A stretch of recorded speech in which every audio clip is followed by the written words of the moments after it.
ఒక సన్నివేశం చూశాను.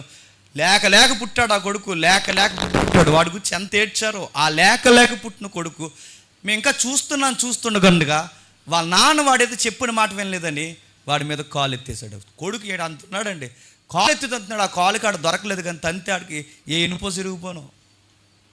మీరు చూసారా? తండ్రులుగా మొట్టమొదట మనం నేర్చుకోవాల్సిన పాయింట్ ఏంటి తెలుసా?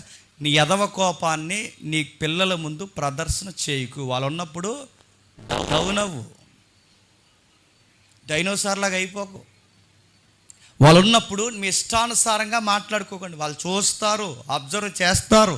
నువ్వెందుకంటే నువ్వు బూతులు మాట్లాడితే నువ్వు ఎవరికి ప్రతినిధిగా ఉన్నావో తెలుసా? నువ్వు కోపంగా చూస్తే నువ్వు ఎవరికి ప్రతినిధిగా ఉన్నావో తెలుసా? దేవునికి. బైబిల్ పదే తండ్రి పరలోకమందరం మా తండ్రి, పరలోకమందరం మా తండ్రి అని బైబిల్ పరిచయం చేస్తే తండ్రి అనగానే ఆల్రెడీ వాడికి ఒక ఇమేజ్ ఫామ్ అయి ఉంటుంది.